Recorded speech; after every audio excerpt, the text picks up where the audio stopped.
जी, आज के इस फ़ेसबुक लाइव में आप सभी का फिर से एक बार स्वागत है। और आज का जो टॉपिक है वो है कि ये जो मैंने व्यवस्था बनाई है, जो जिसकी संरचना की है, संपूर्ण समाधान नाम से जो व्यवस्था लिखी है, तो उसका क्या आधार है? मतलब किस बेस पर मैंने वो बनाई है? उसका बेस क्या है? और जैसा कि आप लोग अध्यात्म में सुनते हैं कि आदमी अच्छा होता है, बुरा होता है, और बुरे आदमी के अंदर मतलब आदमी के अंदर एक बुरापन होता है, एक अच्छापन होता है। और अ, व्यवस्था इस हिसाब से बनानी चाहिए कि उसकी बुराई को रोका जा सके, अच्छाई को बढ़ाया जा सके। और कुछ आध्यात्मिक प्रक्रियाएं हैं, साधनाएं हैं, पूजा पद्धतियां हैं, ये सब चीज़ें हैं जिससे हम आदमी की बुराइयों को कंट्रोल कर सकें, उसको रोक सकें और अच्छाइयों को बढ़ावा दे सकें। इस तरह का मतलब अभी तक का आप जितना भी पूरा पीछे देखेंगे तो उसमें आपको लगेगा कि हर एक व्यवस्था इस आधार पे बनी है कि आदमी अच्छा होता है और बुरा होता है, और ज़्यादातर लोग बुरे होते हैं। तो उनको कंट्रोल करने के लिए पुलिस, सेना, सीआईडी, सीबीआई, सारी की सारी जो व्यवस्था है, न्याय पद्धति, जेल, फांसी, दंड विधान, ये सब उन बुरे लोगों को कंट्रोल करने के लिए कोई भी व्यवस्था में होता है। और पारितोषिक देना है, अगर आप ज़्यादा अच्छे ढंग से जिएंगे तो आपको रिवार्ड्स मिलेंगे, सम्मान मिलेगा, ये मिलेगा, वो मिलेगा, माने पारितोषिक आपको मिलेंगे। तो इस आधार पे व्यवस्था का जो है, ज़्यादातर आप देखेंगे तो व्यवस्थाओं का निर्माण है पीछे। अभी भी आप देखेंगे तो आप कोई बहुत बढ़िया काम करते हैं तो राष्ट्रपति के द्वारा सम्मानित होते हैं 26 जनवरी पे, 15 अगस्त पे, है ना। और आप कुछ बढ़िया करते हैं तो मुख्यमंत्रियों के द्वारा सम्मानित होते हैं, या गांव में प्रधान इत्यादि इत्यादि के द्वारा आप सम्मानित होते हैं, या कोई गांव वगैरह में या कहीं पर भी शहर में कोई सम्मानित लोग होते हैं, कोई मेयर वगैरह कोई कुछ, उनके हाथों से सम्मानित होते हैं। तो माने व्यवस्था का मूल ऐसा ऐसा चला रखा है कि जो अकॉर्डिंग टू व्यवस्था जिएगा भाई वो सम्मानित होगा, और जो उसके हिसाब से नहीं जिएगा तो उसको जेल, दंड वगैरह ऐसा। तो मैंने जो व्यवस्था बनाई है संपूर्ण समाधान, उसका बेस क्या है? क्या उसका भी यही बेस है या उसमें कुछ बेस बदला है, या उसमें कुछ चेंज किया, या वो भी इसी बेस पर है? तो ये आज का टॉपिक है। और इसको आप ऐसे भी करके समझ सकते हैं कि क्या मूल में आदमी अच्छा और बुरा होता है? ये क्या होता है? क्योंकि अभी तक यही मानते आए हैं कि आदमी अच्छा और बुरा होता है, या तो एक ही आदमी कोई भी टाइम पे अच्छा भी होता है, माने हर आदमी के अंदर थोड़ी बुराई होती है, या ज़्यादा अच्छाई होती है, या थोड़ी अच्छाई होती है, ज़्यादा बुराई होती है, या 50-50 होता है, या इसी का कोई मिक्सचर होता है, या कोई आदमी बिल्कुल अच्छा होता है और कोई आदमी बिल्कुल बुरा होता है, लाइक राम और लाइक रावण, लाइक कृष्ण और लाइक कंस, लाइक पांडु पुत्र और लाइक ए कौरव पुत्र। सो उस तरह का पूरा का पूरा सिस्टम आज तक इसी आधार पे बना हुआ है। तो ये संपूर्ण समाधान किस आधार पे बना है? क्योंकि जब आप लोग संपूर्ण समाधान को पढ़ते हैं तो उसमें कहीं कोई दंड विधान, कोई दंड प्रक्रिया आप देखते नहीं, क्योंकि मैंने कहीं लिखी नहीं है दंड प्रक्रिया। मैंने पारितोषिक प्रक्रिया भी नहीं लिखी है, माने पुरस्कार और दंड, ये दोनों इस संपूर्ण समाधान में कहीं पर आपको नहीं मिलेंगे। क्यों नहीं मिलेंगे, इसकी वजह को ढूंढते हैं, इसको देखते हैं। क्योंकि मैंने ये सारी रिसर्च की और मैंने पाया अपने उसके मूल में कि भाई ये जो बीइंग है, माने जो आदमी है या जो जीव है जिसको हम बोलते हैं, मनुष्य हैं, पशु पक्षी हैं, ये सब जीव जो जीना चाहते हैं, जिनके अंदर जिजीविसा है, जिनके अंदर जीने की इच्छा है, जितने भी जीव हैं, इनके मूल में क्या इनका अच्छा होना या बुरा होना है क्या? और अगर मूल में नहीं है तो ये अच्छा होना और बुरा होना कहाँ से प्रारंभ हो जाता है? क्योंकि हम देखते तो हैं समाज में कि कोई लोग हैं जो अच्छे ढंग से जीवन जीने का प्रयास करते हैं, कोई हैं जो बुरे ढंग से जीने का प्रयास करते हैं, कोई हैं जो कभी अच्छे कभी बुरे ढंग से जीने का प्रयास करते हैं। लोग तो दिखते हैं, तो वास्तविकता क्या है, सच्चाई क्या है, फैक्ट्स क्या है, ट्रूथ क्या है? तो आज का जो वीडियो है वो इसी टॉपिक पर सेंटर्ड है और इसी टॉपिक को आज के दिन हम लोग खुल के इस पर जो है गहराई से चर्चा करेंगे कि क्या है। थोड़ा आप अपने अंदर देखें, अपने अंदर थोड़ा झांकें, अभी झांकें। जब मैं अभी बोल रहा हूँ माने अपने अंदर थोड़ी सी अवेयरनेस करें, माने देखें कि आप कब कब ये अच्छे वाले कार्य करते हो जिससे लोग आपको बोलते हैं कि हाँ आप बड़े अच्छे आदमी हो, और कब कब आप बुरे वाले काम करते हो जिसमें कि आपको लोग बोलते हैं कि हाँ यार आप तो बहुत बुरे हो। क्योंकि ऐसा कोई आदमी ढूंढना मुश्किल है जिसने बचपन से लेके और अब जितनी भी उसकी उम्र हो रही हो, कभी ना कभी उसने बुरे काम या अच्छे काम नहीं किए हों जिन्हें समाज में अच्छा और बुरा काम कहा जाता है। बहुत बार बुरे काम करने की स्थिति पैदा हुई होगी लेकिन हम नहीं करते हैं। तो क्यों नहीं करते हैं उसको भी देखने की कोशिश करेंगे। जो लोग कर जाते हैं वो क्यों कर जाते हैं इसको भी समझने की कोशिश करेंगे, इनके कारणों में जाने की कोशिश करेंगे और देखेंगे कि क्या इसमें रूट कारण निकल के आ रहे हैं। ये अगर मूल में ये कारण निकल के आ रहा है इसका मतलब है फिर तो मूल ही अच्छा और बुरा होता है। माने फिर तो कुछ नहीं कर सकते, फिर तो कोई भी व्यवस्था हम बनाएंगे तो उसमें हमें ये दंड प्रक्रिया और पुरस्कार प्रक्रिया रखनी ही पड़ेगी।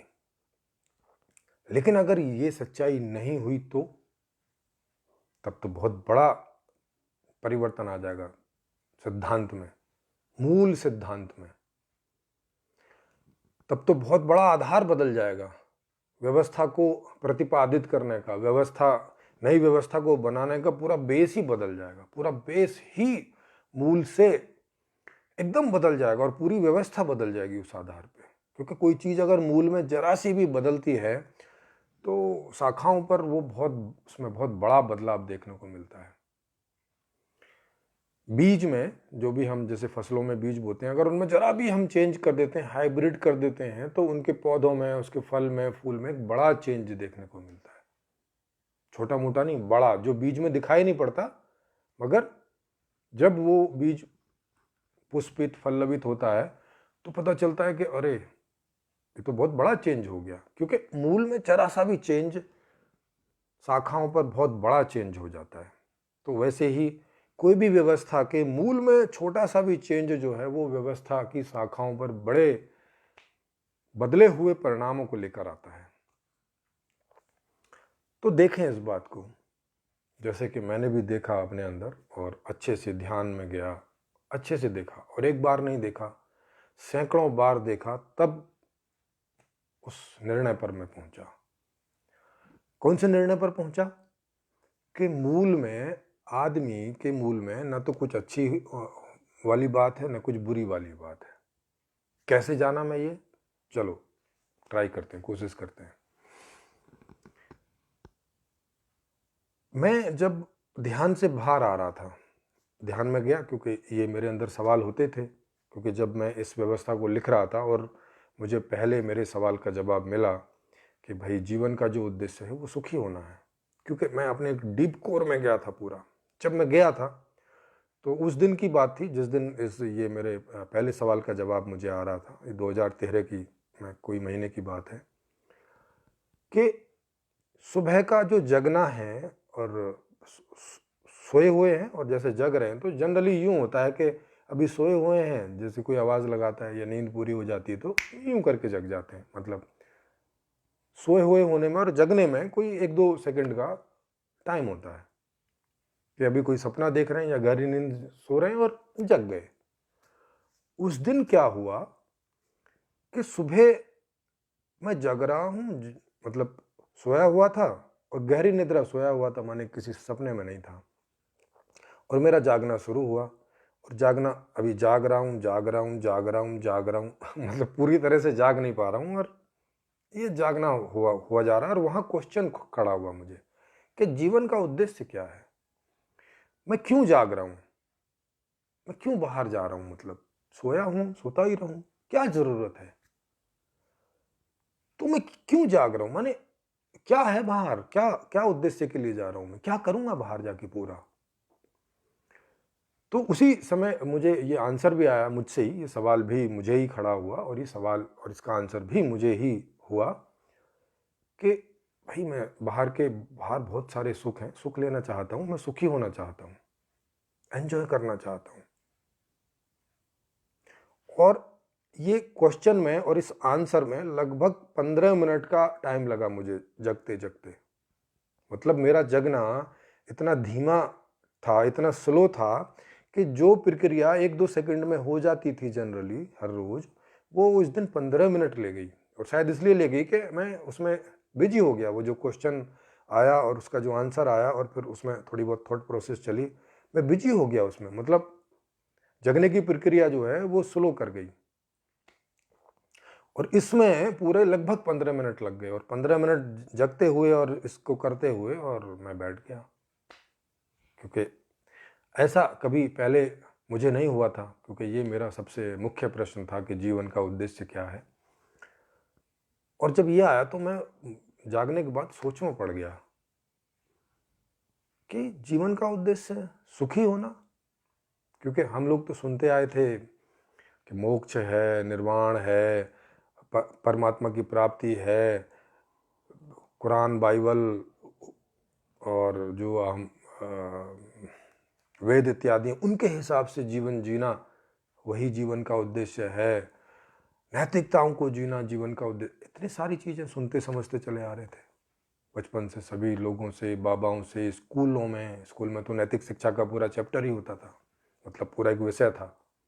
हालांकि उसका कोई एग्ज़ाम नहीं होता था, पर पढ़ाया जाता था।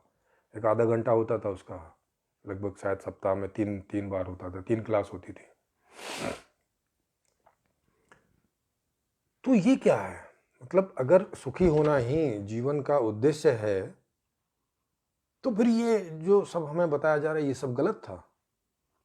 ये जो भगवान बुद्ध के बताए जा रहे हैं कि जीवन का उद्देश्य निर्वाण की प्राप्ति है, दर्शनों में बताया जा रहा है, हिंदी के दर्शनों में, कि जीवन की प्राप्ति मोक्ष है, मुक्ति है, दुखों से मुक्ति है, आत्मज्ञान की प्राप्ति है।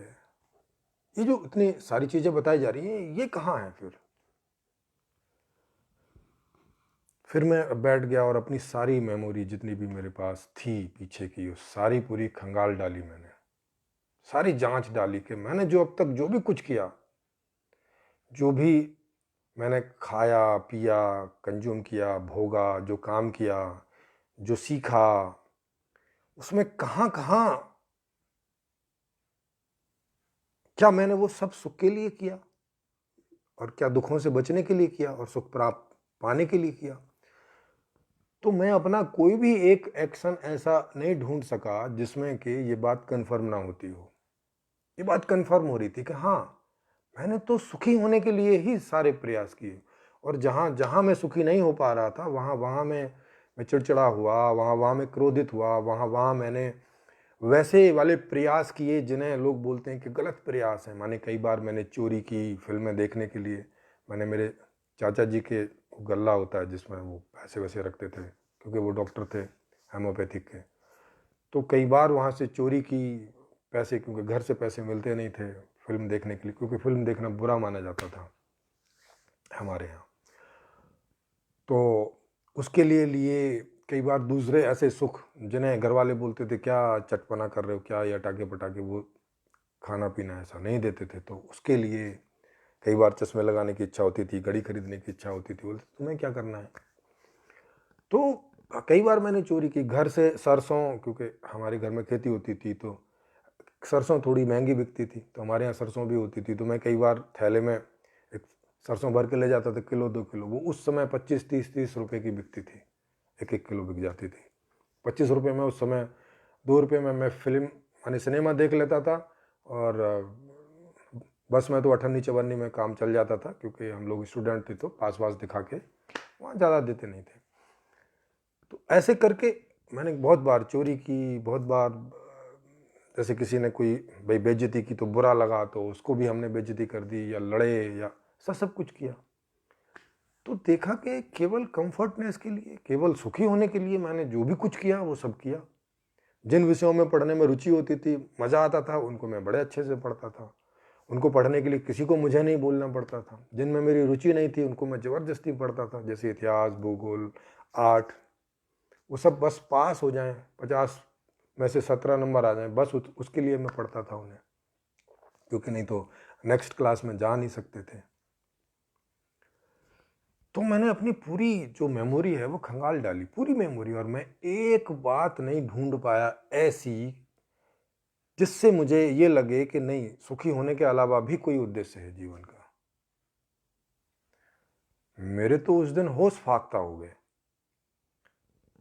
मैं बोला फिर ये जो इतने सारे लोग जोर लगा रहे हैं, इतने साधु संत, मुल्ला, मौलवी, पादरी, पंडित, पुरोहित, पुजारी, विवेकानंद, ओशो, कबीर, मीरा, बुद्ध, राम, कृष्ण, ये जो इतना जोर लगा रहे हैं वो दूसरी चीजों पर, फिर इनका क्या मतलब है?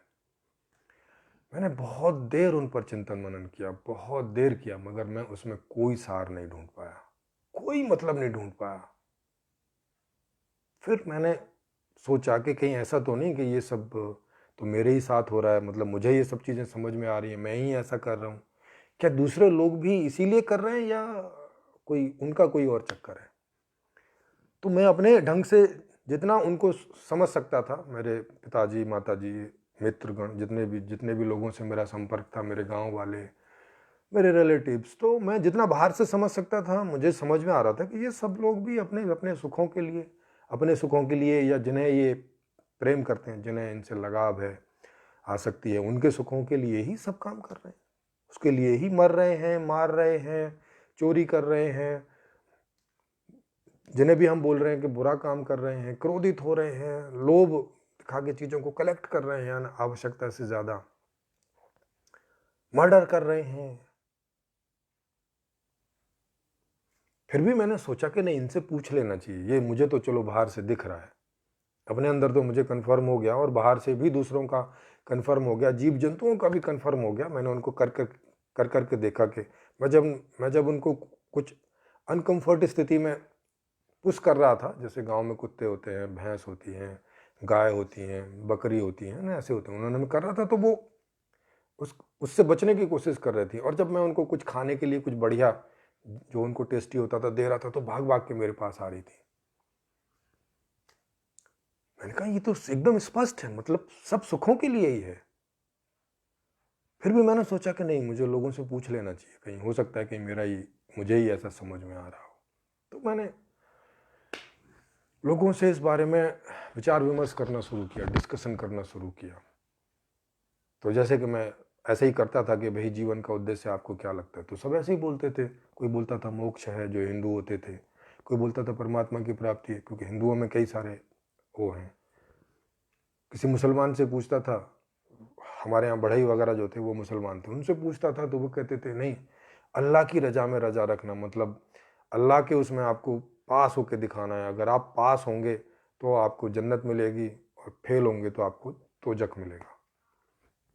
मतलब हमें ऐसे जीना है कि हम उसकी परीक्षा में पास हो जाएं। अच्छा, ये मैं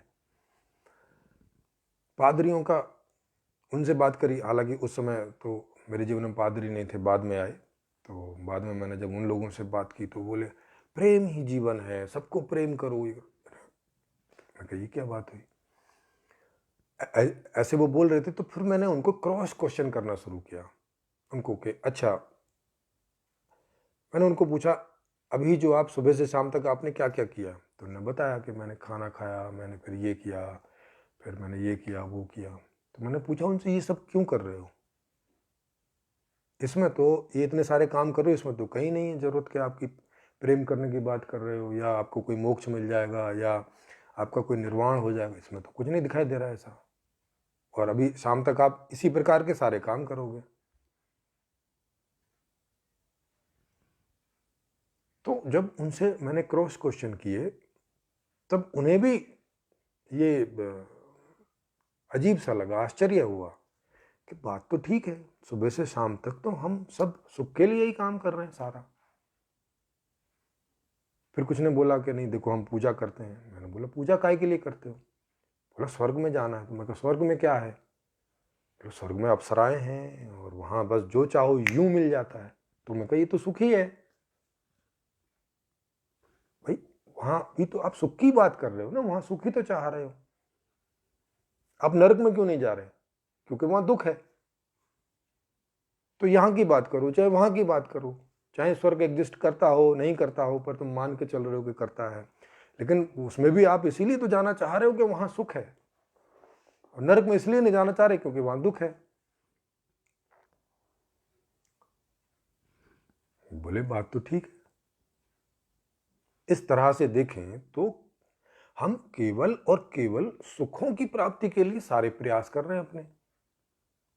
वो चाहे कोई ज्ञान का सुख लेने की बात हो, चाहे कोई कर्म करने का सुख लेने की बात हो, और चाहे कोई भोग भोगने की बात हो, खेल इत्यादि खेलने के मजे लेने की बात हो, और सब तरह से थक जाए तो आराम का मजा लेने की बात हो, नींद का मजा लेने की बात हो।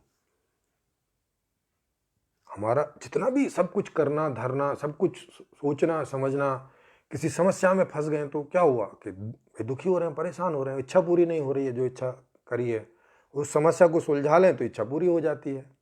माने जहाँ अटके हुए हैं वहाँ से अटका हुआ निकल जाता है, और जैसे इच्छा पूरी होती है मजा आता है।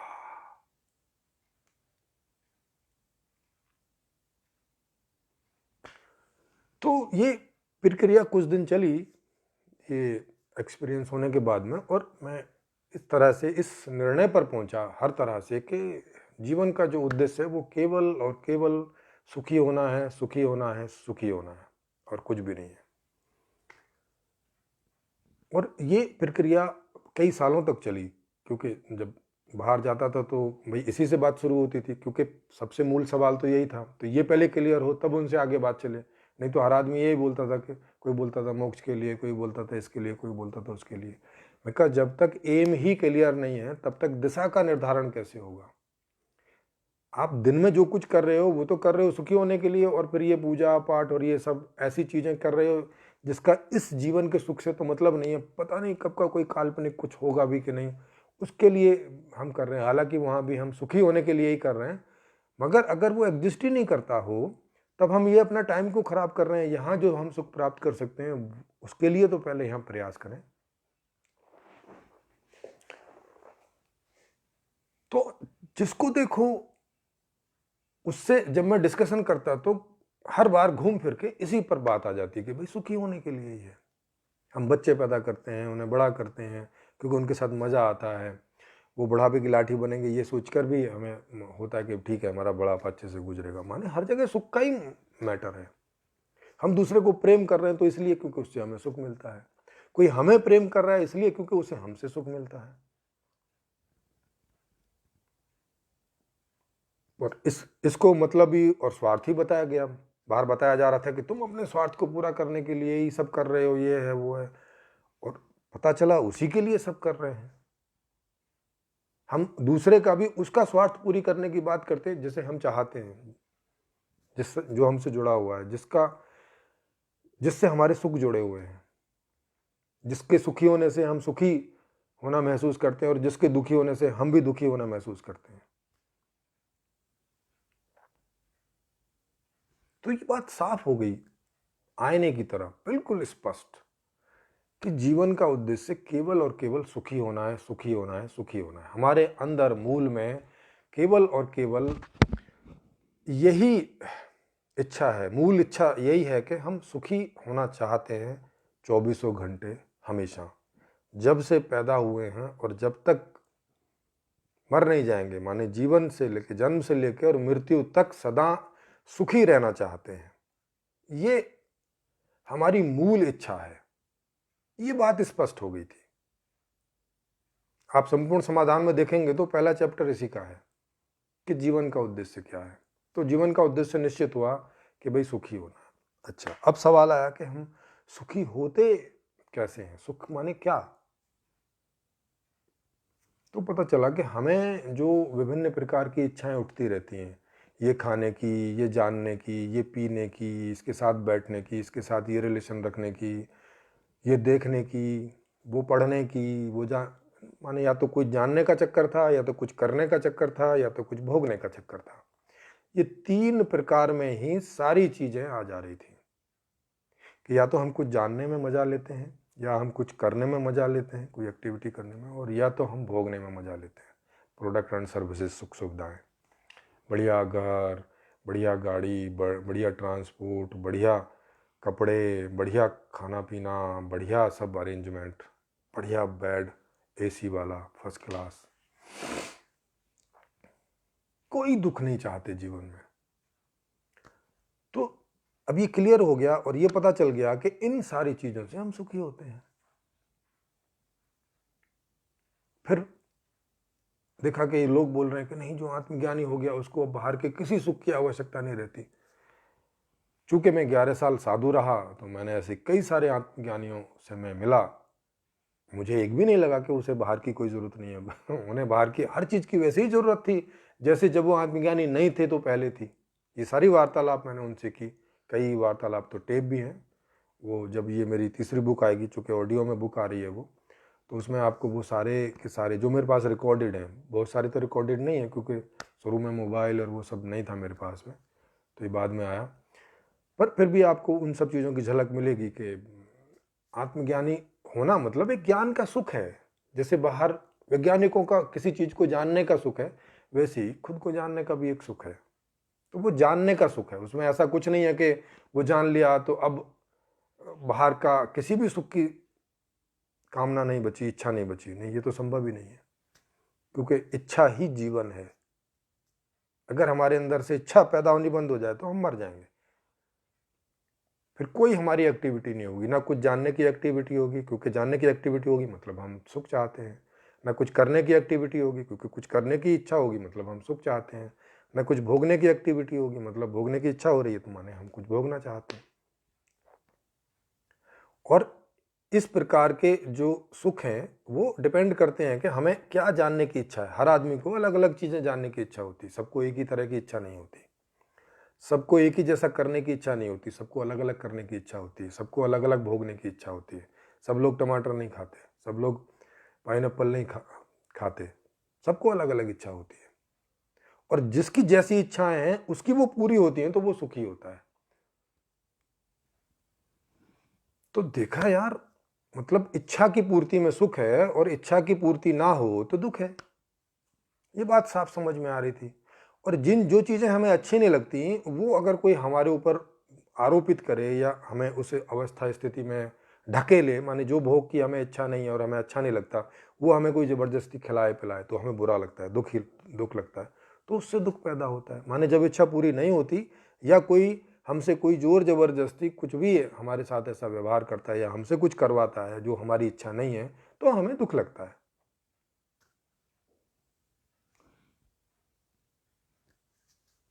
तो अच्छा, तो ये तो सुख हो गया भाई।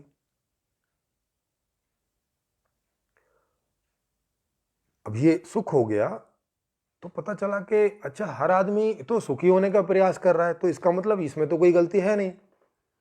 माने मैं सुखी होने का प्रयास कर रहा हूँ, आप सुखी होने का प्रयास कर रहे हैं, इसमें तो कोई गलत बात है नहीं, क्योंकि ये तो जीवन का लक्ष्य दिखाई पड़ रहा है। क्योंकि अगर हम सुखी होने का प्रयास नहीं करेंगे तो क्या प्रयास करेंगे? दुखी होने का ना। वो तो जीवन, ऐसा जीवन तो कोई नहीं चाहता। तो जब सुखी होने का प्रयास कर रहे हैं और वही जीवन है और वही एकमात्र हमारी अंदर में मूल में इच्छा है कि हम सुखी रहें सदा, तो उस इच्छा की पूर्ति के लिए हम जा रहे हैं। यहाँ तक तो कोई प्रॉब्लम है नहीं। यहाँ तक तो हम बोल नहीं सकते कि ये आदमी अच्छा है कि बुरा है, क्योंकि ये तो अनिवार्यता हो गई कि आदमी होगा तो सुखी होना चाहेगा ही। माने कोई भी जीव होगा, पशु पक्षी आदमी कोई भी हो, तो वो सुखी होना तो चाहेगा ही। ये तो अनिवार्य है, ये तो ट्रूथ है। इसमें तो कोई चेंज आ नहीं सकता, इसमें तो कोई बदलाव आ नहीं सकता, और इसमें तो कुछ भी अच्छा या बुरा नहीं है। जैसे मुझे मान लिया आलू खाने में मज़ा आता है तो मैं आलू खाने की इच्छा करूंगा ही, उसके लिए प्रयास करूंगा ही। यहाँ तक तो कुछ भी बुरा नहीं है।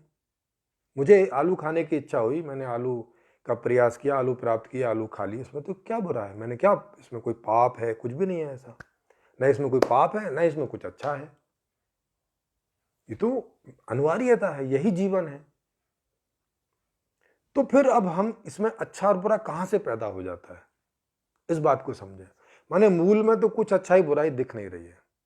मूल में केवल एक ही इच्छा है, वो है सुखी होने की। और सुखी होने की इच्छा को हम ना तो गलत बोल सकते और ना तो सही बोल सकते। वो है, वो ट्रूथ है, वो एग्जिस्टेंशियल फैक्ट है।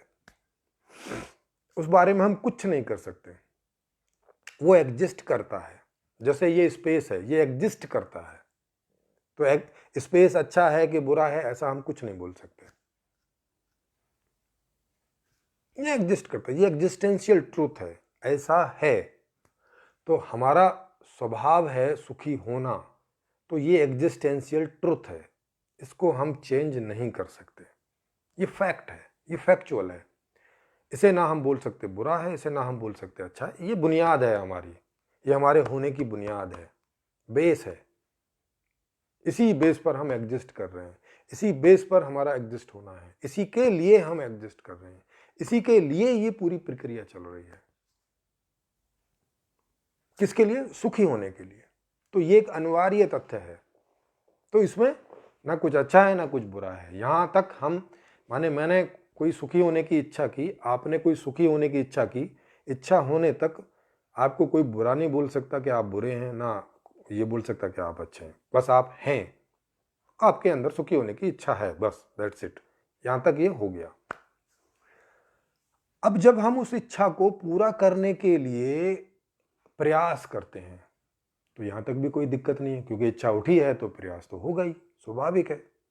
जैसे इच्छा उठना स्वाभाविक है सुख की, क्योंकि सुखी होना हमारा स्वभाव है, मूल स्वभाव है हमारा।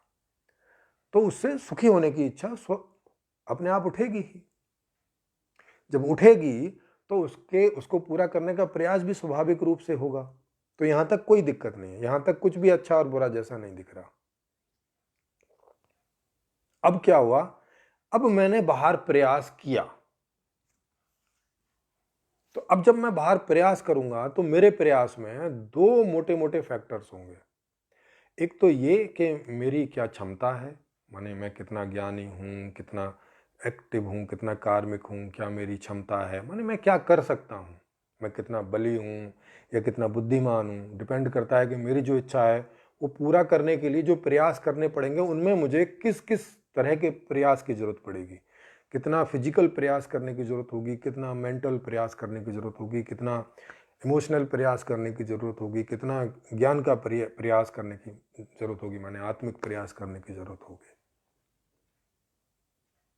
तो अब उनमें से मेरे पास कौन सी क्षमताएं हैं, कौन सी योग्यताएं हैं, ये एक तो ये निर्भर करता है प्रयास करने में, और दूसरा कि मैं जिस व्यवस्था में जी रहा हूं वहां क्या नियम कानून चल रहे हैं। तो मेरी कितनी क्षमता है इसमें भी कोई समस्या नहीं है कि मैं फिजिकली कितना डेवलप हूँ, मेंटली कितना डेवलप हूँ, इमोशनली कितना डेवलप हूँ और स्पिरिचुअली कितना डेवलप हूँ। क्योंकि 4 प्रकार की डेवलपमेंट है अगर आप अंदर में देखेंगे तो। या तो मैं फिजिकल डेवलपमेंट हूँ, माने शारीरिक ताकत का लेवल मेरा क्या है। मेंटल डेवलपमेंट हूँ, माने मैं कितना चीज़ों को चिंतन मनन कर लेता हूँ, मेरी क्षमता क्या है। इमोशनली डेवलपमेंट हूँ, माने मैं लोगों के साथ कैसे घुल मिल जाता हूँ, उनके साथ कैसे जो है मेरे रिश्ते में बना लेता हूँ, इमोशनल चीज़ें। और आत्मिक चीज़ें, माने मैं कितना ज्ञानी हूँ उन सब चीज़ों, मुझे कितनी समझ है, जो मुझे अपनी इच्छा को पूरा करने का जो प्रयास करना है उसमें इन चारों की अथवा 3 की अथवा 2 की अथवा 1 की आवश्यकता पड़ती है। डिपेंड करता है किस प्रकार की इच्छा है। तो ये तो हो गई मेरी क्षमता, योग्यता। इसमें भी कुछ अच्छा बुरा नहीं है। मेरी क्षमता बहुत कम हो सकती है, जैसे बच्चा है उसकी क्षमता लगभग 0 है। किसी की क्षमता 100% हो सकती है, किसी की क्षमता 50% हो सकती है। माने ये भी, इसमें भी कुछ बुरा नहीं है भाई। निम्नतम से लेके मैक्सिमम कितनी भी किसी की भी क्षमता हो, इसमें तो कुछ बुरा है नहीं। तो क्षमता में बुरा नहीं है, प्रयास करने में बुरा नहीं है, उसकी सुखी होने की इच्छा उठी उसमें कुछ बुरा नहीं है। ये सब अभी स्वाभाविक चल रहा है। अभी यहाँ कहीं तक भी अच्छे और बुरे का लेवल कहीं पे महसूस नहीं हुआ कि लगाओ, यहाँ तक सब ठीक है। अब क्या प्रॉब्लम होती है? अब मैंने देखा कि एक चांस में क्या हुआ कि मेरी आलू खाने की इच्छा हुई और मेरे पास जो क्षमता थी मैंने वो कानूनन उसके लिए प्रयास किया। कानून मतलब व्यवस्था के हिसाब से, जैसा व्यवस्था ने मुझे अलाउ कर रखा है कि भाई हाँ आप इस तरह से बाहर ये व्यवहार कर सकते हैं, ये चीज़ें प्राप्त कर सकते हैं, ठीक है आप इतना पैसे कमा लो, ये पैसे ले जाओ, जिसके पास आलू है उसको पैसे दे दो, उससे उतने आलू ले लो और उसका खाओ पियो एंजॉय करो, कोई दिक्कत नहीं है। तो मैंने ये कर लिया तो कोई दिक्कत नहीं हुई। माने मुझे अच्छा यहाँ पे बोला गया कि मैं कानून के हिसाब से चल रहा हूँ तो मैं अच्छा आदमी हूँ। ठीक, कहाँ पे अच्छा हो रहा है?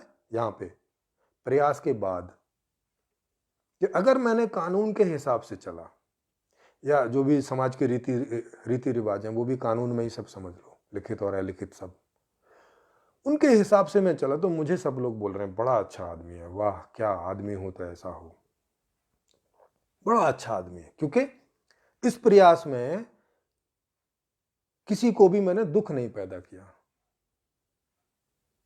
किसी दूसरे को मैंने कोई दुख नहीं दिया, तो मैं अच्छा आदमी हूं इस प्रक्रिया में। लेकिन अब कोई दूसरी प्रक्रिया पैदा हुई, दूसरी इच्छा उठी कि भाई यार बढ़िया सा घर होना चाहिए। अब घर तो छोटी चीज़ है नहीं, उसके लिए तो बहुत बड़ा पैसा चाहिए, और मेरे पास जो जितना एफर्ट है, जितनी क्षमता है, उतनी क्षमता में मैं करोड़ों रुपए नहीं कमा सकता।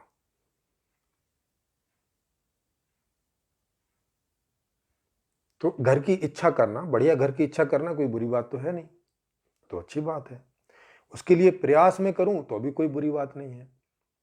अब बुरी कहां से हो जा रही है कि अब मुझे दिख रहा है कि मैं अगर लीगली चलूं, मैं अगर कानून और समाज के हिसाब से चलूं तो मुझे 20 30 40 साल लग जाएंगे घर बनाने में, और वो भी मैं बना पाया नहीं बना पाया निश्चित नहीं है, मतलब हो सकता है कि मैं बना ही ना पाऊं कभी भी। मतलब कानूनन जो तरीका था और मेरी जो क्षमताएं थी, उन दोनों को अगर मैं मैच करूं तो मैं कभी भी अपना घर बना पाऊंगा, इसकी कोई आशा मुझे ठीक से नहीं दिख रही थी। क्यों नहीं दिख रही थी? क्योंकि रोज मैं जितना कमा रहा हूँ वो कुछ तो खाने में चला जा रहा है, कुछ कपड़ों में चला जा रहा है, कभी बीमार पड़ जा रहा हूँ तो चिकित्सा में चला, मतलब कुछ कुछ बच ही नहीं रहा इतना ठीक सा कि अगले 40 साल में मैं उतना कमा पाऊंगा, और उतने अगले 40 साल में और महंगाई हो जाएगी। ये जो अभी लाखों रुपए चाहिए, 50 60 लाख रुपए चाहिए एक अच्छे से घर के लिए शहर में, तो वो तो उस समय करोड़ों रुपए का होगा।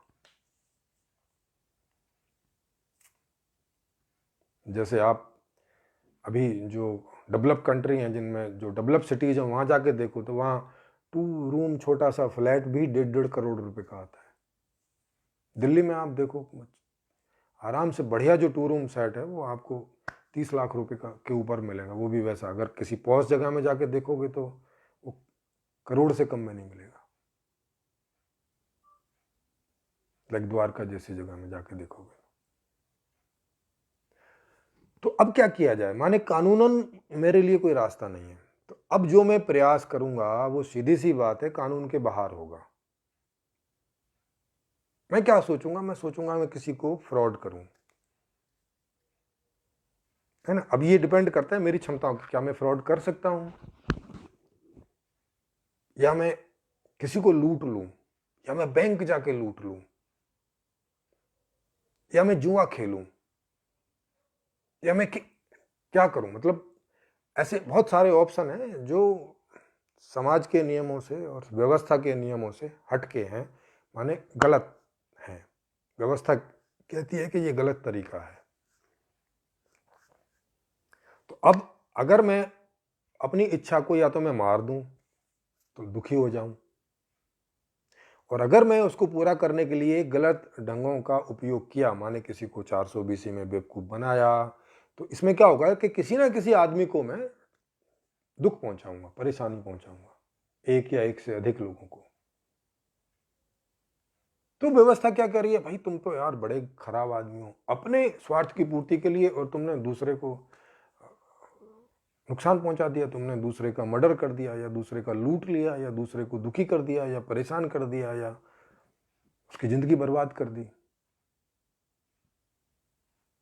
अब गलत हो गए ना। तो कहां पे गलत हो रहे हैं? प्रयास आप जो कर रहे हैं और व्यवस्था क्या बोल रही है, यहां से शुरू हो रहा है आपका गलत होना और सही होना। अगर आप व्यवस्था के हिसाब से चल रहे हैं तो आप सही बोले जाएंगे, और व्यवस्था के हिसाब से नहीं चल रहे हैं तो गलत बोले जाएंगे। अब व्यवस्था किस किस बात के लिए बनाई थी? व्यवस्था बनाई इस बात के लिए थी कि हर आदमी की इच्छाएं पूरी हो जाएं। लेकिन वो केवल 10% लोगों की इच्छाओं की पूर्ति कर रही। 10% कौन? जिसमें उस तरह के योग्यता क्षमता है कि उन योग्यता क्षमताओं को ही वो व्यवस्था स्पेस दे रही है कि तुम्हारे पास बहुत पैसा इकट्ठा हो जाएगा, तुम अपनी सारी इच्छाएं पूरी कर सकते हो, बाकी 90% लोग नहीं कर सकेंगे। तो ये तो कमी तो व्यवस्था की है। इस व्यवस्था की कमी के चलते मुझे गलत तरीके इस्तेमाल करने पड़े, उसकी वजह से मैं बुरा बन गया। इसमें मेरी क्या गलती है, या इसमें आदमी की क्या गलती है जो भी कोई बुरा बन रहा है? भाई, इस नेचर ने मुझे सुखी होने की इच्छा दी, विश दी, उसको पूरा करने के लिए मुझे कुछ क्षमता दी। कुछ क्षमता जो सिस्टम है उसने मेरे अंदर पैदा की, एजुकेशन के रूप में, ट्रेनिंग के रूप में। लेकिन वो पूरी नहीं पड़ रही है मेरी इच्छाओं को पूरा करने के लिए। मैं उन 90% में से कोई आदमी हूं। तो अब मैं क्या करूं? क्या मैं दुखी रहूं? तब भी तो ये कोई अच्छी बात नहीं है। अपने आप को दुखी करके कोई मैं अच्छा आदमी तो बन नहीं जाऊंगा। और ऐसे अच्छे आदमी बनने का फायदा क्या है कि जिसमें मैं सुखी ना रह पाऊं? मीनिंग क्या हुआ ऐसी जिंदगी जीने का? मेरे बच्चे को साइकिल की इच्छा हुई और मैं उसे साइकिल ना लाके दे सकूं, लानत है ऐसा बाप होने पे। मेरे बेटे ने अच्छा कुछ खाने की इच्छा की, बच्चे ने, तो और मैं उसे अच्छा ना खिला सकूं तो लानत है। उसे अच्छा घर ना दिला सकूं, उसे अच्छे खिलौने ना दिला सकूं तो लानत है मेरे बाप होने पे। किस बात की जिंदगी फिर क्या अर्थ रह गया जीवन का? अगर जीवन में हम सुखी नहीं हो सकते तो क्या फायदा ऐसी व्यवस्था का, और क्या फायदा ऐसे अच्छे होने का? तो ये सब बातें चलती हैं दिमाग में, ये सब समझ में आता है कि हाँ, कोई फायदा नहीं है। तो कई सारे लोग ऐसा डिसीजन ले लेते हैं कि भाई, अच्छे बने रहने से अच्छा है कि अपनी इच्छाओं की पूर्ति करो। तो उसने अपनी इच्छाओं की पूर्ति कर ली दूसरों को परेशान करके। तो अब इसमें बुरा तो ये हो गया कि दूसरों को दुखी कर दिया, लेकिन अगर तुम नहीं करते तो तुम दुखी हो रहे थे। माने या तो औरों का दुखी होना या तो तुम्हारा दुखी होना निश्चित था।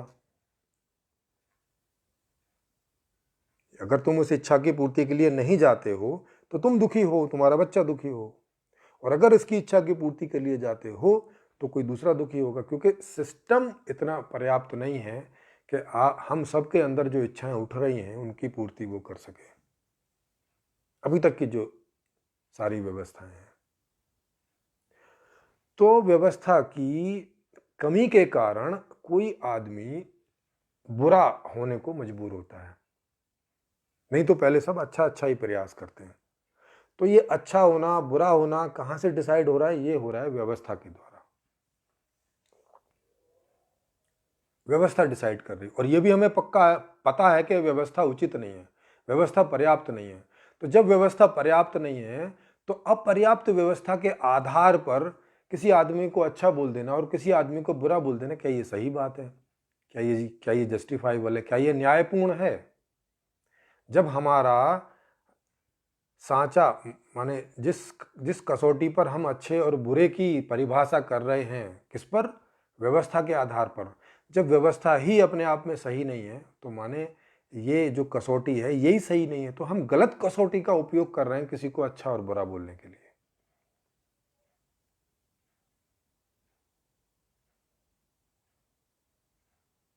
एक व्यापारी व्यापारिक नियमों का पालन करते हुए करोड़ों रुपए कमा ले रहा है, और एक लेबर आदमी, वो भी सारे दिन लेबर करता है और 200 रुपए शाम तक नहीं कमा पा रहा है। ये ये किसकी प्रॉब्लम है? व्यवस्था ये अन्याय जब कर रही है तो वो मजबूर कर रही है सभी को ऊटपटांग जीवन जीने के लिए। तो कारण तो व्यवस्था है। हमारी कसौटी खराब है। उस कसौटी पर हम कैसे ये तय कर ले रहे हैं कि ये आदमी अच्छा है और ये बुरा है? तो ये कहां से तय हो रहा है? ये तय व्यवस्था से हो रहा है। नहीं तो आप देखेंगे, आप जिसको बुरा बोल रहे हैं वो आपको किस वजह से बुरा लग रहा है। मान लो जैसे इब्राहिम दाऊद दाऊद इब्राहिम है, तो वो गुनाहों का सरगना है। अब उससे ज्यादा अपराध तो कौन करेगा? अल्टीमेट अपराध है, मतलब अब बाकी लोगों के अपराध तो उससे कम ही रहेंगे। तो हम उसी को एग्जाम्पल के तौर पे ले लेते हैं। तो अब उसको हम क्यों कह रहे हैं कि भाई ये बुरा आदमी है? क्योंकि जीवन तो वो भी खुद को और जिन्हें वो चाहता है उन लोगों को सुखी करने के लिए सारा प्रयास कर रहा है। और तो जो भी वो कुछ कर रहा है उसका और तो कोई आउटपुट है नहीं, और तो कोई प्रेरणा स्रोत नहीं है ना कि सुखी होने के अलावा कुछ और कर रहा हो। भाई पैसे ही लूट रहा है ना चारों तरफ से, और पैसों से तो सुख सुविधाएं आती हैं और तो कुछ आता नहीं। पैसे से और क्या कर सकते हो आप? आपके अंदर जो इच्छाएं पैदा हो रही हैं उन्हें पूरा कर सकते हो। इसके अलावा और पैसे का क्या उपयोग है? कुछ भी नहीं है।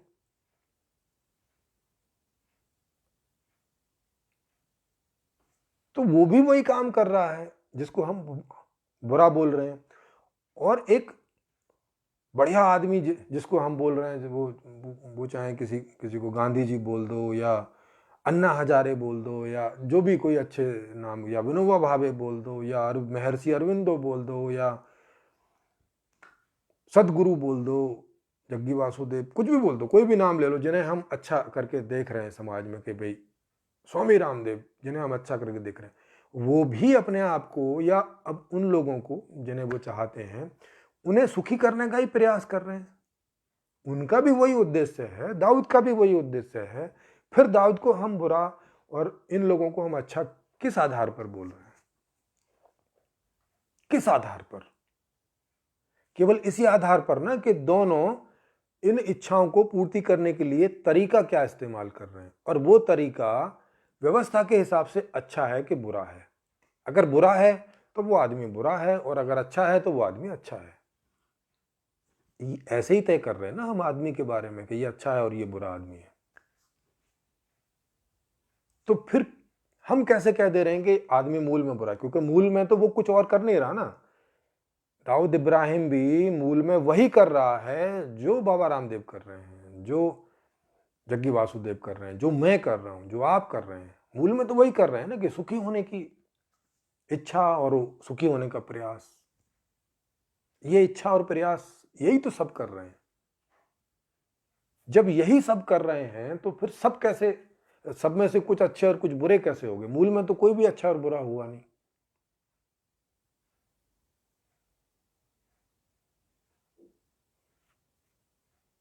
मूल में तो कुछ भी, कोई भी आदमी अच्छा बुरा हुआ नहीं ना। कहां आके अच्छे बुरे हो जा रहे हैं? बाहर आके जब प्रयास कर रहे हैं तो व्यवस्था क्या डिसाइड कर रही है? व्यवस्था, अगर व्यवस्था ने ऐसी व्यवस्था दे रखी है कि केवल 10% लोगों के पास ही सारे संसाधन इकट्ठे होंगे, तो ये गड़बड़ तो व्यवस्था की है। अब जब व्यवस्था की गड़बड़ है तो उस व्यवस्था पर हम अगर निर्धारित करें कि ये आदमी खराब है और ये आदमी अच्छा है, ये तो गलत कसौटी हो जाएगी ना। ये तो गलत कसौटी हो जाएगी। और फिर हम व्यवस्था करेंगे कि हम जो है पुलिस खड़ी करें, आर्मी खड़ी करें। अच्छा, आर्मी और पुलिस में किन लोगों को भर्ती करोगे? यही लोग जिनमें से कोई किसी को दाऊद बोल रहे हो और किसी को बाबा रामदेव बोल रहे हो, यही लोग तो पुलिस में जाएंगे। फिर वहां पर भी वो, अगर पुलिस के कानून जैसा है उसके हिसाब से अगर चले, क्योंकि उनको वहां 20,000 30,000 रुपए की सैलरी मिलती है। अब 20,000 30,000 में तो उनका कुछ काम चलता नहीं, तो वो भी वहां ऊपर की कमाई करने के चक्कर में लगते हैं। जब ऊपर की कमाई करने के चक्कर में लगते हैं तो रिश्वत लेते हैं। तो अब उन्हें बोलते अरे ये तो गलत आदमी है। जबकि वो भी क्या कर रहा है? वो भी खुद को और अपने घर वालों को ज्यादा से ज्यादा सुखी करने का प्रयास कर रहा है, बस। इससे ज्यादा, इससे अलग कुछ कर रहा हो तो बताओ।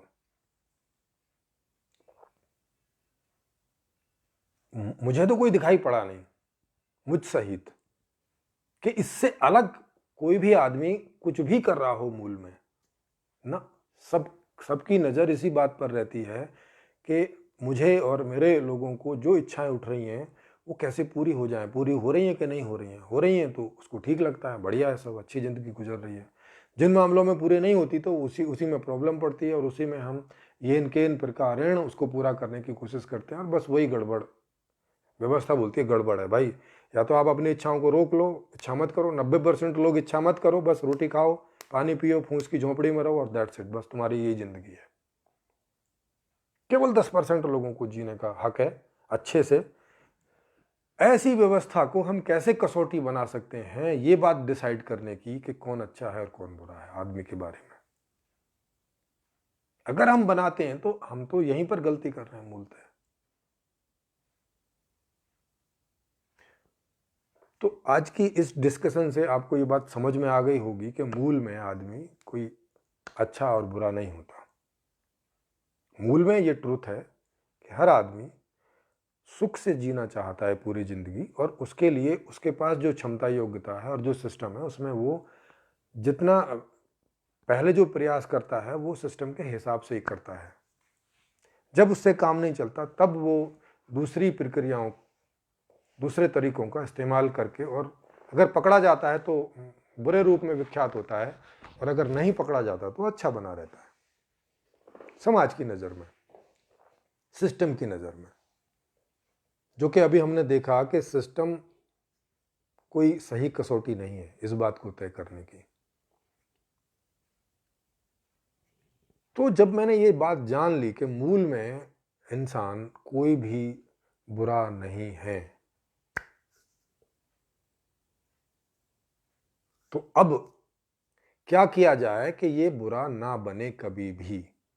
तो इसके लिए एक ऐसी व्यवस्था की जरूरत थी जो कंप्लीट व्यवस्था हो, जो सभी की इच्छाओं की पूर्ति लीगली कर देती हो, सक्षम हो कि उसके अंतर्गत रहने वाले जितने भी नागरिक हैं, जिसकी जो भी इच्छा उठेगी वो व्यवस्था उसकी उस इच्छा को स्वाभाविक रूप से बिना किसी और को परेशान किए हुए, मजबूर किए, वो उसकी इच्छा पूरी कर देगी। तो फिर सब लोग बढ़िया बढ़िया, फिर कोई बुरा नहीं होगा। तो ये बात मुझे समझ में, जब जिन दिनों में मैं ये सारी रिसर्च कर रहा था, ये मैं उन दिनों की अपनी बात बता रहा हूँ कि मैंने कैसे इन सब चीज़ों की रिसर्च की। तो इन सब चीज़ों को, इन सारे प्रश्नों को लेके मैं अपने ध्यान में अंदर जाता था और वहाँ इस पर चिंतन, मनन, सोच, समझ, ये सब वहाँ पर भी चलता था, बाहर आकर भी, ध्यान से बाहर आकर भी चलता रहता था। मेरा 24 घंटे का यही सब रहता था। इन्हें करते करते मैं थक जाता था, आराम करता था, क्योंकि ये मेरा सबसे ज़्यादा पसंदीदा मैंने इंटरेस्टेड टॉपिक था। इंटरेस्ट, क्योंकि मुझे ज्ञान में बहुत ज़्यादा रुचि है, स्पेशली इन सब चीज़ों के उसमें, तो मैं इसमें लगा रहता था। ये मेरा प्लेजर था, ये मेरा सुख था।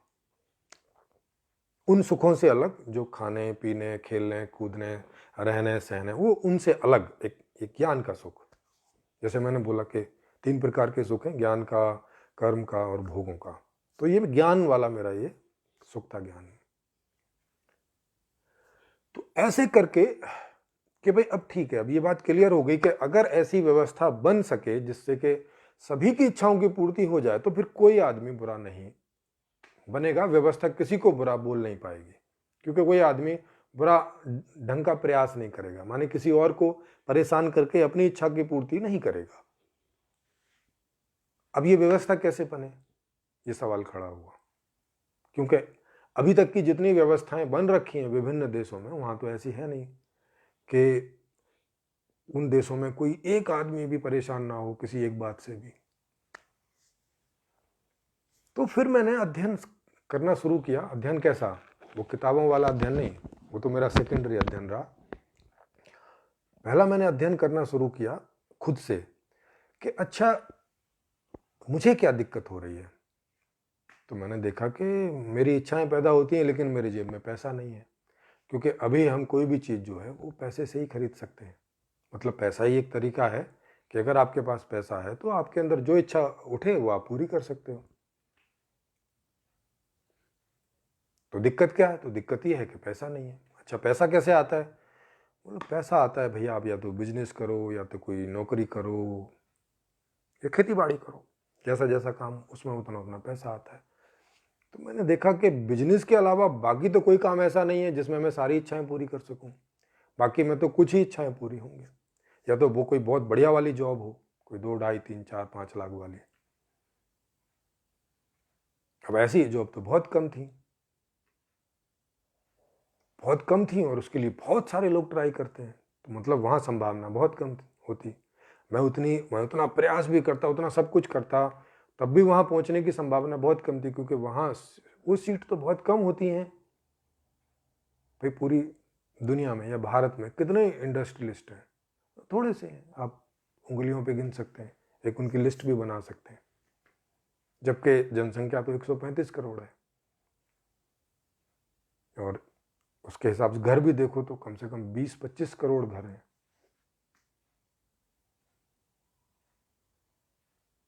तो वहां पहुंचने की संभावना ना के बराबर, अगर मैं अपनी क्षमता और वो सब पूरा प्रयास भी करूं तो। पर उनमें भी देखा, उनको भी दिक्कत है, उनको भी सिस्टम के इधर उधर ही करना पड़ता है। अगर वो ईमानदारी से बिजनेस करें तो पता चला बिजनेस में भी उन्हें कुछ नहीं बचेगा, घाटे के अलावा, या बहुत कम बचेगा। इसीलिए वो ये सारे दंड फंद करते हैं, क्योंकि पुलिस को उन्हें खिलाना पड़ता है, नेता को उन्हें खिलाना पड़ता है, पार्टियों को चंदा उन्हें देना पड़ता है। अब ये कहाँ से कमाएंगे वो सब? ये देना तो पड़ेगा ना, नहीं तो नेता लोग परमिशन नहीं देंगे कोई भी जो है धंधा करने की। अरे धंधा तो छोड़ो, ठेली लगाने तक को पुलिस को पैसे देने पड़ते हैं शहर में। एमसीडी लेती है वो तो अलग से लेती है, पुलिस वाले अलग से परेशान करते हैं उन्हें, जो है फ्री में सामान दो उन्हें। आपने देखा होगा चारों तरफ। कैसे कोई आदमी ईमानदारी से धंधा कर सकता है? नहीं कर सकता, वो भी ईमानदारी से नहीं हो सकता। पर चलो एनी हाउ, थोड़ी सी बेईमानी से, थोड़ा बुरा बनने से वहां ज्यादा इच्छाएं प्राप्त हो जाती हैं। नीचे वाले लोगों को वहां ज्यादा बुरा बनना पड़ता है, तब आप अपनी इच्छाओं को पूरा कर सकते हो। वहां थोड़ा सा हल्का सा बुरा बनने में आपकी इच्छाएं पूरी नहीं हो जाएंगी। तो जब मैंने इस तरह से देखा इस तरह से तो कोई एक आध आदमी होगा जो अच्छा होगा, और वो कौन होगा? वो भिखारी होगा, या भिखारी जैसा ही कोई होगा, माने कोई बाबा होगा, मौलवी होगा, पादरी होगा, पंडित होगा, माने जो कुछ काम नहीं कर रहे हैं और फालतू में बस बैठे हैं, और कोई परंपरा के हिसाब से उनके पास पैसा चला आ रहा है। तो देखें तो ये भी बुरे लोग हैं, क्योंकि ये भी तो लूट रहे हैं एक तरह से देखा जाए तो देखा कि पादरी भी खराब आदमी है, पंडित भी खराब आदमी है, पुजारी भी खराब आदमी है, मौलवी भी खराब आदमी है। भाई फिर अच्छा कौन है? देखो कोई भी एक, अगर इस कसौटी पर मैं कसूं तो मुझे गांधी जी भी अच्छे नहीं दिखेंगे। उनमें भी 10 कमियां हैं, 10 गलतियां हैं। मोदी जी भी मुझे अच्छे नहीं दिखेंगे, उनमें भी 10 कमियां हैं, 10 गलतियां हैं। आखिर जिस देश का आखिरी नागरिक, तुम उसके मालिक हो, तुम उसके प्रधानमंत्री हो, उस देश के, जिस देश का आखिरी आदमी 2,000 रुपए तक की उसकी आय नहीं हो पा रही है, तुम क्या सोच के 2.5 लाख और 5 लाख की सैलरी ले रहे हो? तुम कैसे सही ठहर रहे हो? तुम कैसे नैतिक ठहर रहे हो? मतलब जिस घर में बच्चे भूखे मर रहे हो और बाप जो है मौज मार रहा हो, यह कैसे संभव है? और उसको अच्छा कैसे बोल सकते हैं? फिर वो किस कसौटी से अच्छा हो जा रहा है? 5 साल कोई नेता बन जाए और उसकी पेंशन अलग से बन जाती है, और बाकी में रगड़ रगड़ के नौकरी करते रहो और पेंशन नहीं बनती है, ये कैसे अच्छे हो गए? फिर देखा मैंने, एक आदमी भी अच्छा नहीं दिख रहा मुझे कहीं पर भी, कोई भी। अगर अच्छाई और बुराई के आधार पर जेल में डालने की बात होती तो मुझे नहीं दिखता कि एक आदमी भी जेल के बाहर होता। मुझे कोई अच्छा नहीं दिखाई दिया, ना मेरे माता पिता, ना मेरे पड़ोसी, ना मेरे कोई भी, ना मैं खुद। मुझे एक आदमी भी उस कसौटी पर अच्छा नहीं दिखा, अच्छा नहीं उतर पा रहा था। आपको उतर पा रहा हो तो बताइएगा। हम लोग ओपन मंच चलाते हैं, एक दिन छोड़ के एक दिन, वहां पर आकर ये बात को आप प्रूव कर सकते हैं अगर आपने एक भी अच्छे आदमी को, जो भी इतिहास का उठा लीजिए, चाहे अभी कोई हो, चाहे वो गांधी जी हों, चाहे वो कोई भी हो, उनके जीवन में उन्होंने बहुत सारे ऐसे काम किए हैं जो इस सिस्टम के आधार पर ही बुरे ठहरेंगे, गलत ठहरेंगे, अन्यायपूर्वक ठहरेंगे।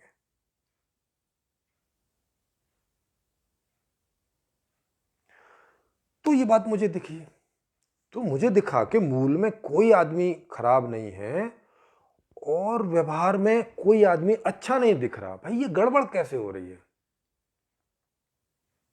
मूल में एक भी आदमी खराब नहीं दिख रहा है, क्योंकि भाई सब तो सुखी होने का प्रयास कर रहे हैं, सब तो सुखी होना चाहते हैं। इसमें क्या खराबी है? कुछ भी खराबी नहीं है, यही तो होना चाहिए, यही तो अच्छी बात है। अगर इसको अच्छी बात में बोलें तो मूल में सब अच्छे हो रहे हैं और बाहर आके सब बुरे हो जा रहे हैं। ये क्या, ये कहां से कन्वर्जन हो रहा है? कहां से ये टर्निंग पॉइंट आ रहा है हर आदमी के जीवन में कि अंदर यहां तक वो एकदम ठीक है और यहां से बाद में एकदम बुरा हो जा रहा है? ये कैसे संभव हो रहा है? ये क्या जादूगरी हो रही है? तो पता चला कुछ भी नहीं है, ये सब व्यवस्था का तामझाम है। जैसी व्यवस्था होगी वैसी हमारे आसपास अवस्था क्रिएट होगी और उस अवस्था में हम सुखी होने के अच्छे और बुरे प्रयास करेंगे, जो भी हमसे संभव हो सकेगा। पुलिस फौज खड़ी कर रखी है डर के मारे। कई बार हम अपने आप को रोक लेते हैं, अपनी इच्छाओं को दबा लेते हैं, माने खुद को दुखी कर लेते हैं। तो दुखी तो फिर भी हो रहे हैं, दूसरे को नहीं कर रहे तो खुद को कर रहे हैं। माने दुखी होना निश्चित है। अगर हम अपनी इच्छा को पूरा करने जाएं तो दूसरों को दुखी करेंगे, नहीं करने जाएं तो खुद को, अपनों को दुखी करेंगे। इसका मतलब है कि ये व्यवस्था कोई सोल्यूशन नहीं है इस बात के लिए, और फिर ये कोई जिंदगी भी नहीं है कि खुद दुखी हों या दूसरों को दुखी करें। तो सही क्या? सही ये कि भाई परफेक्ट व्यवस्था हम खोज लें तो फिर कोई दिक्कत नहीं है, कोई दुखी नहीं होगा, फिर कोई बुरा नहीं होगा, सब बढ़िया ही बढ़िया है। इसलिए मैंने जो ये नई व्यवस्था बनाई है, इसका आधार यही है कि मूल में कोई भी आदमी बुरा नहीं होता। तो जब मूल में बुरा नहीं है तो अब मात्र इतना देखना है कि किस कारण से बुरा हो जाता है। तो देखा मैंने कि भाई केवल अपर्याप्त व्यवस्था, व्यवस्था जिन भी लोगों की, जिन भी इच्छाओं को पूरा नहीं कर पा रही है, उन उन बातों में उन लोगों के गलत होने की पूरी संभावना है। अगर वो डर के मारे रह जाते हैं तो खुद दुखी होते हैं, डर के मारे नहीं रहते तो दूसरों को दुखी करते हैं।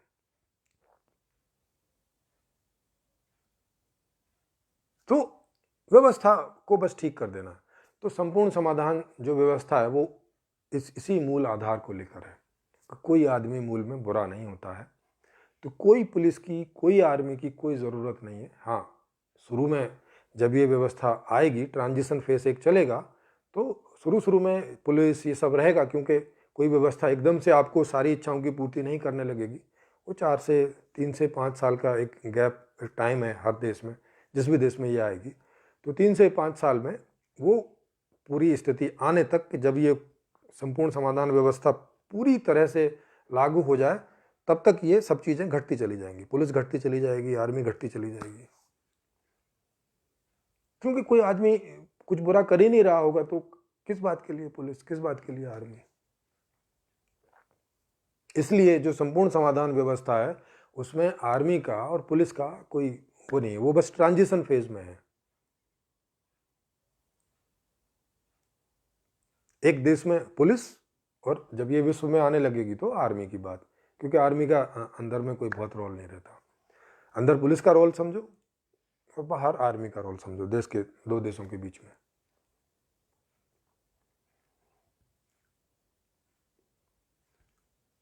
तो फिर मैंने देखा यार, आदमी को तो बुरा बोलना मतलब बेकार है। भाई वो तो सुखी होने की इच्छा करेगा ही, उसको क्या बोलोगे? उसको इसमें क्या कहोगे कि तू पापी है, तू ये है वो? ना, इसमें कैसे बोल सकते हैं? भाई गांधी जी क्या कर रहे थे? मान लिया गांधी जी बाकी सारे लोगों को चाह रहे थे, सबको प्यार करते थे कि भाई हमें आज़ादी दो, अंग्रेजों को बोल रहे थे हमें आज़ादी दो, हमें आज़ादी दो। तो आज़ादी में मतलब क्या होता? मतलब बिना आज़ादी के सब दुखी हो रहे थे, जैसा चाह रहे थे वैसे जी नहीं पा रहे थे। आज़ादी मिल जाती तो पहले के मुकाबले ज़्यादा अच्छे ढंग से जी पाते, माने ज़्यादा अच्छे से ढंग से सुखी हो पाते। भाई इसी की तो कोशिश कर रहे थे गांधी जी, और क्या कर रहे थे इसके अलावा? सुभाष चंद्र बोस क्या कर रहे थे इसके अलावा? मोदी जी क्या कर रहे हैं इसके अलावा?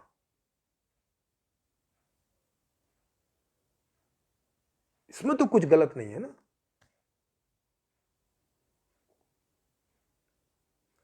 लेकिन तरीका तो सबने गड़बड़ गड़बड़ अपनाया है कई कई जगह। क्या मैं भूख हड़ताल करके किसी को मजबूर करूं कुछ कुछ और ढंग से जीने के लिए, कुछ और ढंग, क्या ये तरीका सही है? ये भी गलत है। लेकिन भाई जब जब व्यवस्था खराब हो तो गलत तरीके ही अपनाने पड़ सकते हैं, दूसरा कोई तरीका नहीं है। या तो फिर दुखी होने को राजी बैठे रहो कि ठीक है भाई, हम अपनी इच्छाएं छोड़ने को तैयार हैं। ऐसे ही चक्कर में ये so called spiritualism, so called आध्यात्मिकताएं आ गई, गलत टाइप की। माने सही टाइप का अध्यात्म भी है जो हम लोग उसके लिए कर रहे हैं काम, लेकिन ये गलत टाइप का अध्यात्म आ जाता है जो बोलता है भोगों को छोड़ो, त्याग करो, ये करो।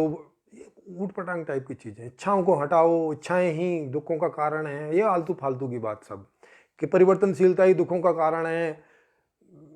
ये सब जितने भी सारे स्टेटमेंट हैं ऐसे जो भी आपको 50, 100, 150, 200 टाइप के हैं, वो सब के सब बेकार। उन सब के ऊपर में वीडियोस बने हुए हैं अलग अलग, आप देखेंगे कि कैसे किसी काम के नहीं है। वो सारे ही जो स्टेटमेंट हैं वो आपको दुखी करने के उपाय हैं सबके सब। जब आपको बोल रहे हैं कि इच्छा पूरी करना बंद कर दो, मतलब खुद दुखी हो जाओ, सीधी सी बात है। अपने बच्चे की इच्छा पूरी ना करो, मतलब उसको भी दुखी करो, तुम भी दुखी हो।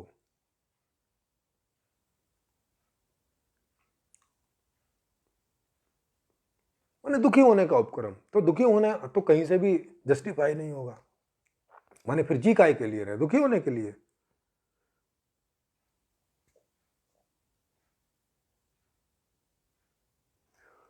तो ये जो सारी चीजें हैं, ये सब हमें समझ में आती हैं कि भाई कोई आदमी मूल में बुरा नहीं, कोई भी नहीं है। कहाँ बुरा हो जा रहा है? यहाँ मोदी जी यहाँ कैसे बुरे हो जा रहे हैं? अब वो वहां लगे हुए थे बंगाल में रैली करने में, क्यों? क्योंकि भाई जीतेंगे तब ना उनका कोई सपना होगा उसको पूरा करेंगे, अपने लिए या लोगों के लिए। अब लेकिन कोरोना काल में वो वहां रैली कर रहे हैं, अभी गड़बड़ हो गई, अभी गलत हो गया, अब लोग उन्हें गाली दे रहे हैं। अपने लोगों को वैक्सीन लगवानी थी, वो उन्होंने बाहर दान में दे दी, अब लोग उन्हें गाली दे रहे हैं। उन्होंने तो यही सोचा था कि भाई ठीक है, यहाँ थोड़ा सा कम हो रहा है, बाहर लोगों को ज़्यादा जरूरत है, दे दो दान में, बन जाओ हीरो, बाहर के लोगों को सुखी कर लो। उनका अपना सुख था कि थोड़ा मैं दानी वानी बन जाऊं, ऐसा मुझे अच्छा लगेगा, उनको इसमें सुख आता होगा।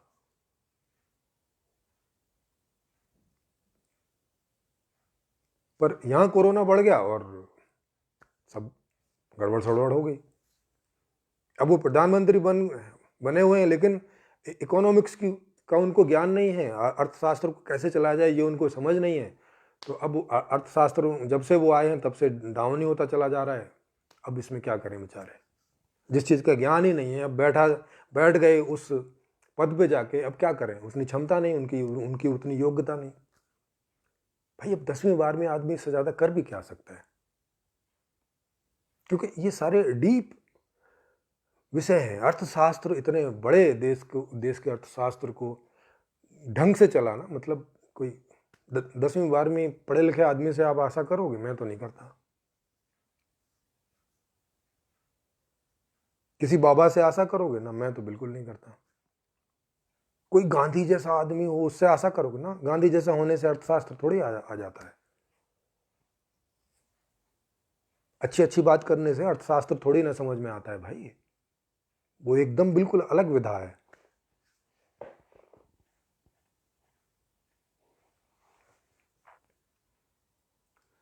तो ये सब उठपटांग हो रखा है, क्योंकि व्यवस्था ऐसी है कि वो किसी को भी कहीं पहुंचा दे रही है। धोबी को नाई का काम करने के लिए मजबूर कर दे रही है, नाई को धोबी का काम करने के लिए मजबूर कर दे रही है। जो खेती करना चाहता है उसको खेती नहीं है करने को, जो खेती नहीं करना चाहता उसे मजबूरी में करनी पड़ रही है।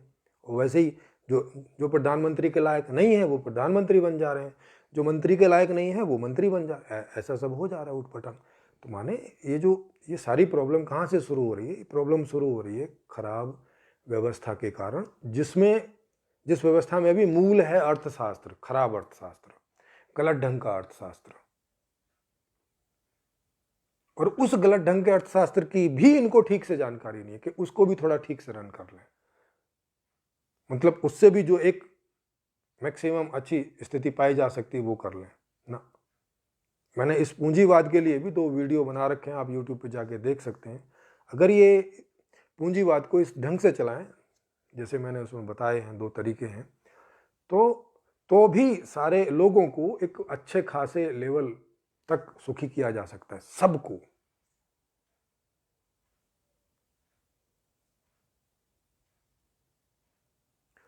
तो अभी तक की चर्चा से आप समझ गए होंगे कि कोई आदमी यहां बुरा नहीं होता मूल से, मूल में कोई बुराई नहीं है। बुराई का प्रारंभ हो रहा है जब हम अपनी इच्छाओं को पूरा करने चलते हैं और इस गलत सिस्टम के साथ इंटरेक्ट करते हैं, तब हमें वहां पे 2 में से एक रास्ता चुनना होता है। या तो अपने आप को रोक लो, अपनी इच्छा को पूर्ति करने से रोक लो, खुद दुखी हो जाओ, और या दूसरे को दुखी करके अपनी इच्छा पूर्ति कर लो।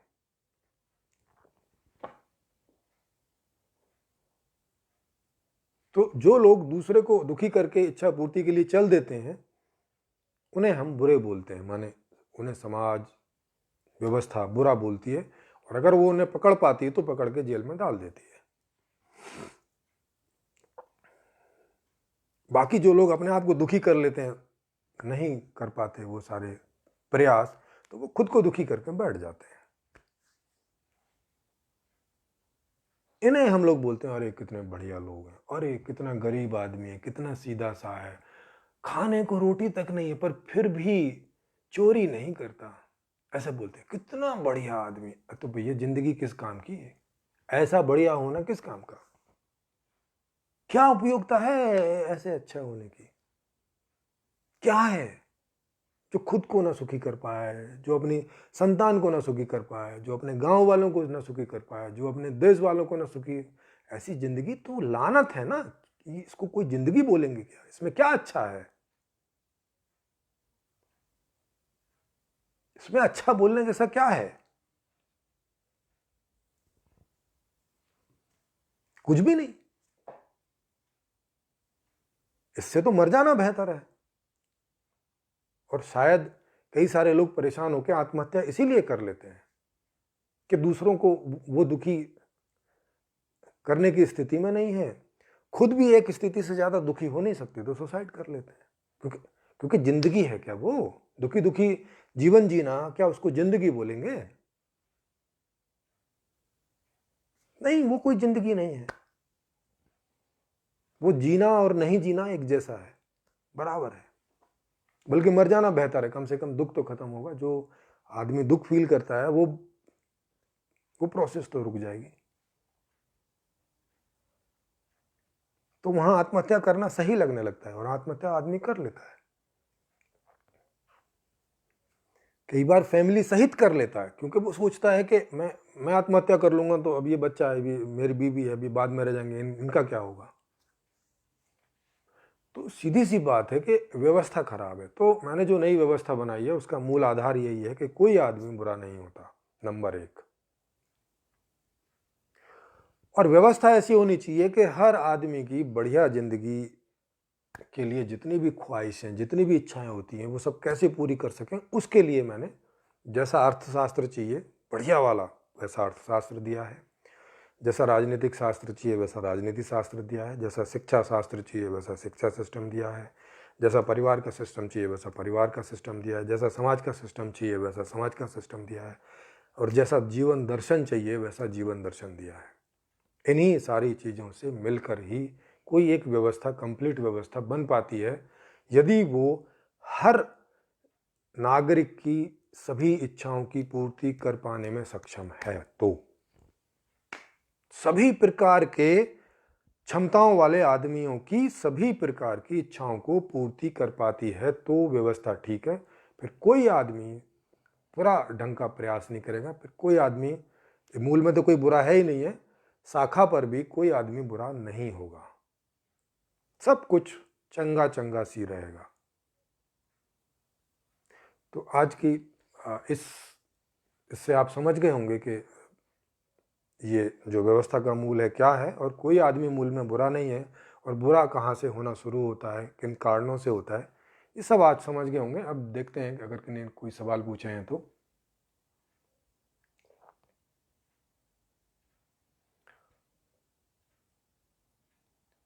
जी, हरजी भाई कह रहे हैं कि बहुत ही अच्छा है।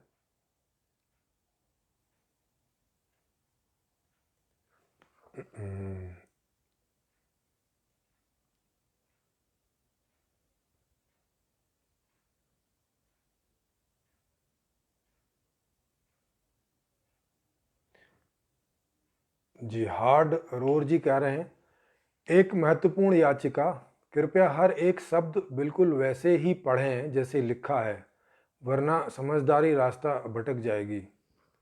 जी, वो शायद किताब की बात कर रहे हैं।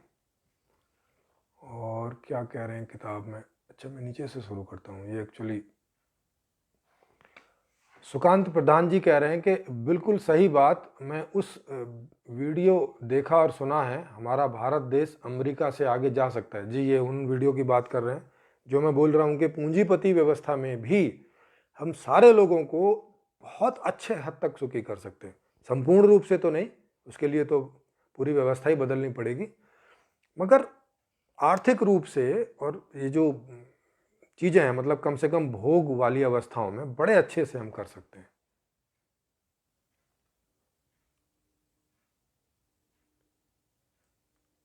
ओहो जी, और देखें,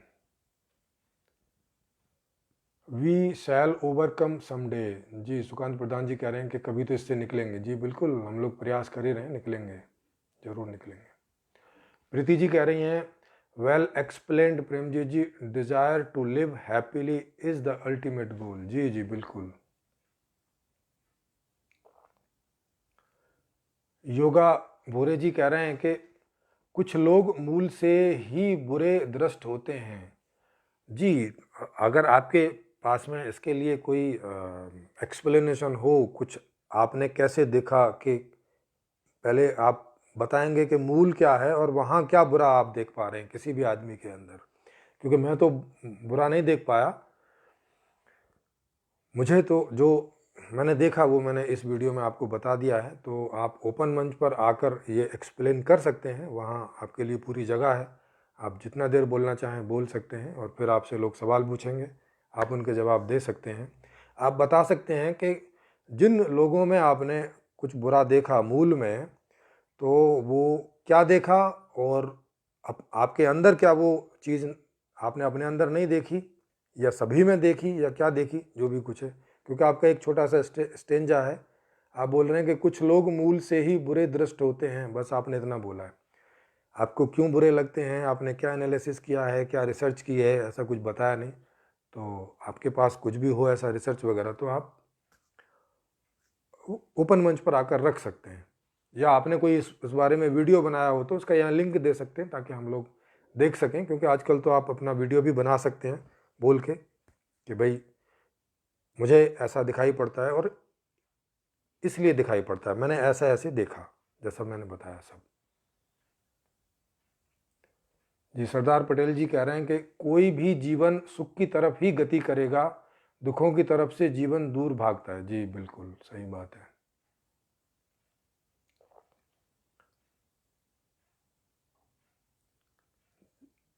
जी, हार्ड कोर जी कह रहे थे कि एक महत्वपूर्ण याचिका, कृपया हर एक शब्द बिल्कुल वैसे ही पढ़ें जैसे लिखा है, वरना समझदारी रास्ता भटक जाएगी। और फिर नीचे लिख रहे हैं वो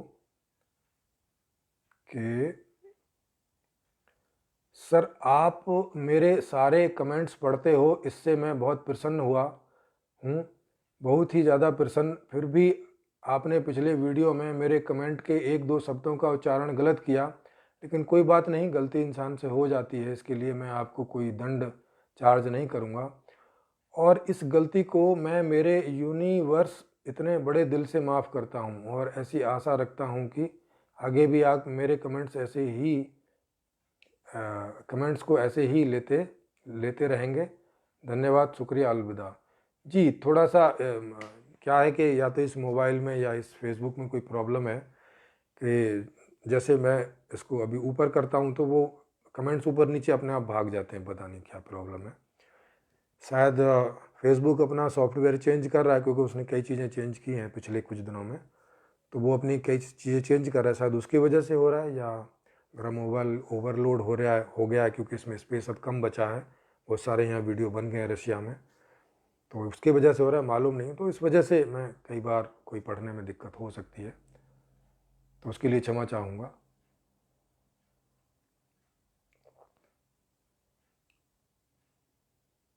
जी, और तो मुझे कुछ नहीं दिख रहा है इसमें। बाकी सब लोगों ने जो ये कोई यूट्यूब का कोई एक लिंक भी है ये अच्छा, ये तो हाँ, ये उस वीडियो का होगा जो मैंने वीडियो आपको बनाया है। इस लिंक से जाके उस पूंजीवादी व्यवस्था में भी हर देश को हम बहुत अच्छे ढंग से वहाँ के लोगों को ज़िंदगी दे सकते हैं। इस प्रकार से पूरा वहाँ पे अर्थशास्त्र पूरा पूरा सिस्टम दिया है मैंने, क्योंकि मूल अर्थ ही है सबका। क्योंकि आप कुछ भी धरातल पर उतारेंगे तो सब अर्थशास्त्र से ही उतरता है। दूसरे शब्दों में बोले तो सब पैसे से ही होता है पूंजीवादी व्यवस्था में। तो अगर आपके पास पर्याप्त पैसा होगा तो आप कुछ भी कर सकते हैं। हर आदमी कुछ भी कर सकता है, हर सरकार कुछ भी कर सकती है। तो उसमें पैसा कैसे पर्याप्त रहे, इसी का सारा सिस्टम दिया है कि जो क्रय शक्ति है, जो मांग करने की शक्ति है लोगों की, वो कैसे उतनी हो जाए जितनी की सबको चाहिए। तो उसका पूरा सिस्टम मैंने वहाँ दिया है। 2 वीडियो हैं ऐसे, दोनों तरीके से आप कर सकते हैं।